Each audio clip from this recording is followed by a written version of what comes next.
Alert! Let me confess something. For the past year, I threw everything at this channel.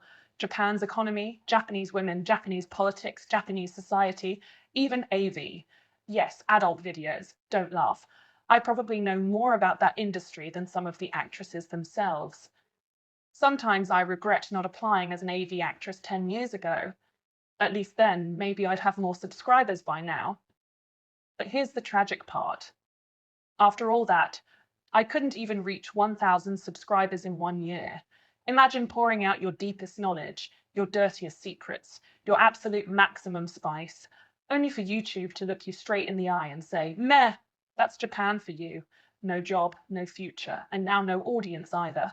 For foreigners, Japan might look like hot springs, sushi, anime, and endless shopping sprees. For me, it's just despair, served cold with a side of wasabi. And then Singapore happened. I uploaded one video about Singlish, just me ranting, laughing at accents, and poking fun, and suddenly you people actually watched it. You cared. You commented. You even shared it. My messy accent, my sarcastic tone, my half-baked knowledge. You still gave me views. And let me tell you, views are oxygen to YouTubers. Without them, we're basically fish flopping on the floor, begging for someone to pour water.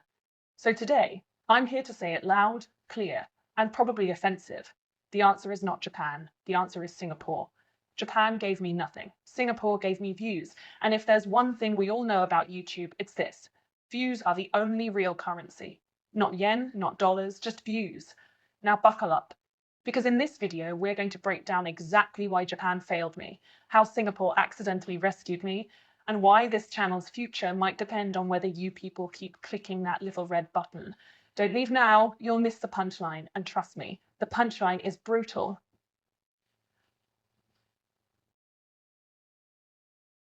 Every time I open my comments section, I see the same lecture from Western viewers. Professor Nam, stick to Japan. That's what people want. Nobody cares about Singapore. It's just a village with Wi-Fi.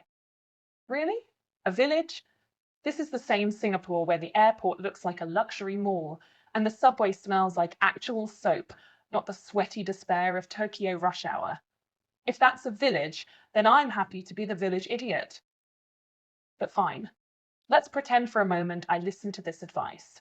I make another Japan video, maybe about sushi hygiene in the Edo period, maybe about Japanese women aging faster than convenience store tuna sandwiches. Guess what happens? A few pity clicks. Maybe a dozen angry comments from people telling me you don't understand Japanese culture. And then? Silence. The algorithm yawns. The audience snoozes. And my subscriber count stays flatter than Japan's salary growth chart since 1995. Meanwhile, when I said, Singlish is not broken English, suddenly, boom, views, retention. People from Singapore actually shared it with their friends instead of sending me hate mail. Do you understand how rare that is on YouTube? Most audiences treat creators like free therapy sessions, complain, whine, unsubscribe. But Singapore, they laughed, they clapped, they said, wow, this one shook ah. That, my friends, is priceless. So no, I will not follow the advice of random Westerners who think Japan equals clicks. Because here's the truth. Japan might give me a few views, sure, enough to buy half a bento box. But Singapore gives me audience loyalty. And loyalty on YouTube is rarer than an honest Japanese job listing. That's why the answer is simple. Japan is nostalgia. Singapore is the future. And if you think I'm going to abandon the only country that actually pressed like on my channel, think again.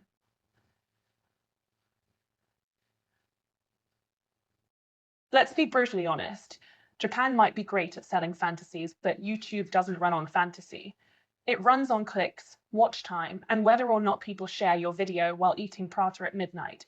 When I made videos about Japan, I poured in research, economic data, historical anecdotes, gender studies, even the occasional AV industry breakdown because, hey, why not? And what did I get in return? A polite golf clap from the algorithm. Japan gave me what Japan always gives: endless effort, microscopic reward. It's like working in a Japanese company. Overtime hours, unpaid, with your boss nodding but never promoting you. But Singapore? Completely different story. I mention Singlish and suddenly everyone's engaged.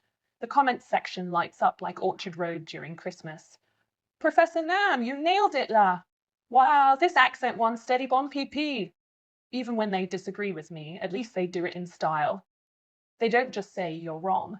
They throw in a can la, but also cannot, you know? That's entertainment gold. And here's the kicker. YouTube's algorithm noticed. Because when viewers laugh, they watch longer.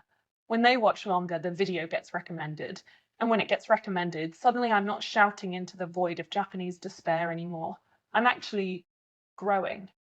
You know, that thing Japan hasn't done since the bubble burst. It's almost poetic. Japan represents stagnation, both in economy and in my channel stats. Singapore represents acceleration, even if everyone insists it's just a tiny red dot. Well, guess what? I'd rather be a tiny red dot that shines on the map than a giant grey blob people only mention when they complain about sushi prices. So, to everyone still begging me to stick to Japan, let me say this. I tried, for 1 year, and all I got was disappointment and a subscriber count that moved slower than Narita immigration. Singapore gave me life. Japan gave me lag. And if you were me, which one would you choose?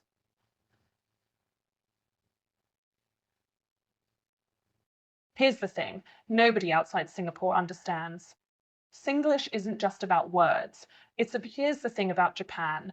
It's basically Disneyland for tourists. You come, you take a photo in front of a shrine, you eat overpriced sushi, you buy an anime keychain, and you leave thinking you've unlocked the mysteries of the East. Japan doesn't want your engagement, it wants your wallet.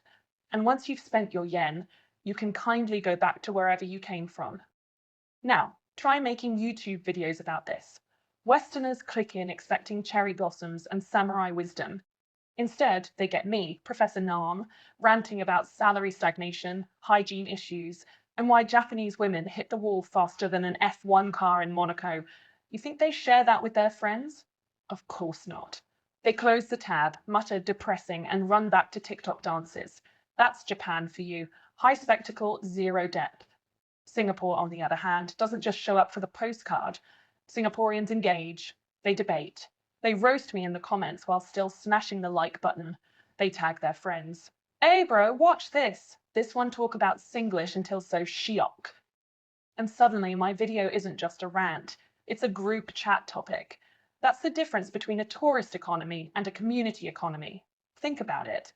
A Japan video might get me one tourist view, some guy in Texas clicking because he once saw a sushi conveyor belt on Netflix. A Singapore video gets me 10 engaged views. Locals, expats, diaspora, and even Malaysians who can't resist chiming in just to say, ah yeah, KL better la. That multiplies reach. That creates retention. That tells YouTube, hey, this content isn't just background noise. People are actually talking about it. So while Japan gives me vanity clicks, Singapore gives me conversations, and conversations keep a channel alive. That's why when I weigh the two, it's not even close. Japan is a stage play. Singapore is an argument at the kopitiam, and trust me, arguments at the kopitiam are way more entertaining.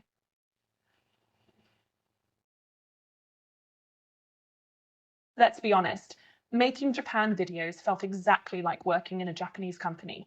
You show up early, stay late, follow all the rules, and still, nobody notices you. The algorithm is your Japanese boss, nodding politely, saying ganbatte, but secretly writing your career obituary.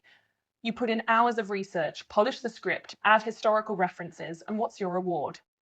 A few pity clicks and maybe one angry comment from a guy named Taro telling you, please respect Japanese culture. That's it. That's the whole bonus package. Meanwhile, Singapore videos, completely different story. They're like working for a startup that just went IPO overnight.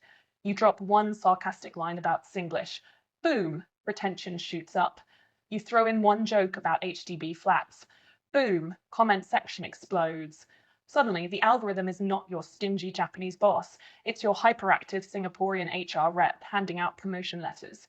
Congratulations, you just unlocked the recommended feed. And that's the magic. Japan gave me the dead-end career path. Low reward, no growth, a guaranteed burnout waiting to happen. Singapore gave me algorithm-friendly growth, organic shares, real-time engagement, and actual community loyalty. It's the difference between shouting into a void and being the main topic at a hawker stall table for 2 hours. Look, I've seen the stats. A Japan video gets a spike, maybe tourists, maybe anime fans, and then it dies faster than a seasonal sakura bloom. A Singapore video. It keeps crawling slowly, steadily, like an auntie stretching $1 into three. That's how channels grow. Not with fireworks, but with loyalty. And here's the funniest part. Western viewers still DM me saying, but Japan has the bigger audience. Sure, just like pachinko has bigger crowds. But what's the point if no one stays? I don't need gamblers, I need subscribers, and Singapore delivers. So yes, Japan gave me despair, but Singapore gave me algorithm love. And between despair and growth, I think the choice is obvious, even if you're still stuck thinking Japan equals clicks.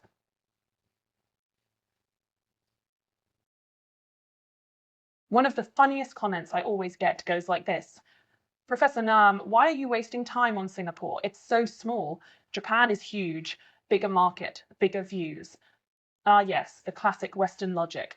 Bigger is always better. Bigger cars, bigger houses, bigger portions of fries. But let me break some news for you. On YouTube, size doesn't always matter. In fact, being small can be your secret weapon. Take Japan. Big country, sure. Big population, big reputation. But that also means big noise. Every second, there's another YouTuber milking 10 things to do in Tokyo or why Japanese toilets are better than your life.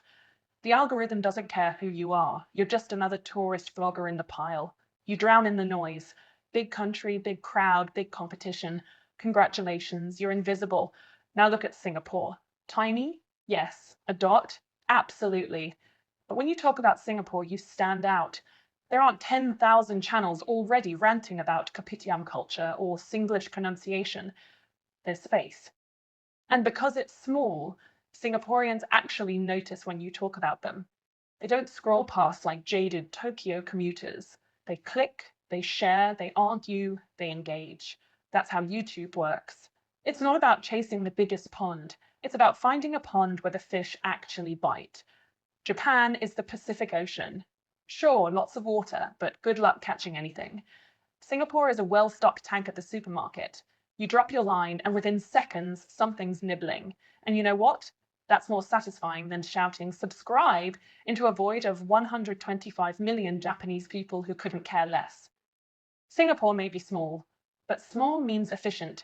Small means focused. Small means you actually get noticed. So the next time someone tells me Singapore is just a tiny village, I'll say, exactly, and thank God for that. Because on YouTube, I'd rather own the village than get lost in the empire.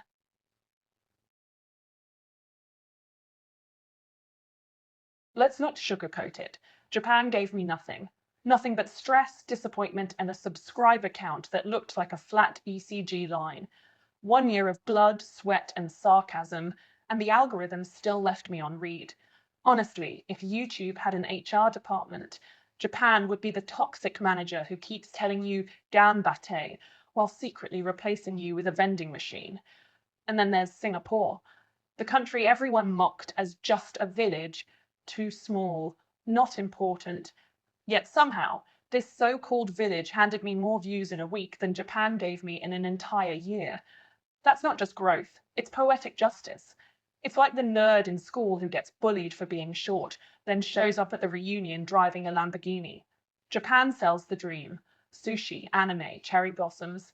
But when the fantasy ends, all you're left with is unpaid overtime and a train full of depressed salarymen. Singapore doesn't sell you a dream. It gives you Wi-Fi, aircon, and a reason to keep watching. And honestly, that's all a YouTuber needs. So if you're asking me to choose, the answer's obvious. Japan gave me despair. Singapore gave me views. And in the cruel world of YouTube, views are survival. You can't eat hot springs. You can't pay rent with cherry blossoms. You can't buy subscribers with AV trivia. Trust me, I tried. But you can grow a channel when a community actually clicks, comments, and shares. That's why the future of this channel is not Mount Fuji. It's the Hawker Center. Not sushi chefs, it's Kopi uncles. Not Nihon no bunker, it's Kanla. That's the brutal truth. And if that offends anyone, perfect. Because nothing drives retention like outrage.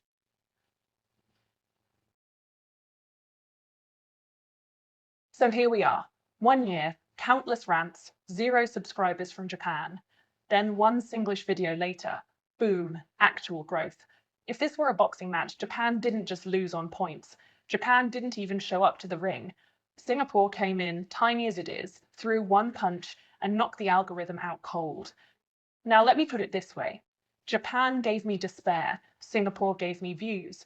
And in the ecosystem of YouTube, views are oxygen. Without them, you're dead. Japan suffocated me. Singapore resuscitated me with a coffee straw. It's dramatic, yes, but also true. And this brings me to you, the audience, because I know the comments are coming. The Western viewers will say, Japan has more culture, more history, more people. Stick with Japan. The Singaporeans will say, Wah, finally someone talk about us properly. Steady la. And the Japanese, well, they'll probably say nothing because silence is the national sport. So here's my challenge. Prove me wrong in the comments. Tell me if Japan deserves another chance or if Singapore is the future of this channel. Argue, debate, roast me. I don't care. Just don't be silent, because silence is what killed my Japan videos in the first place. At the end of the day, YouTube is brutal. It doesn't care about politeness, respect, or cultural nuance.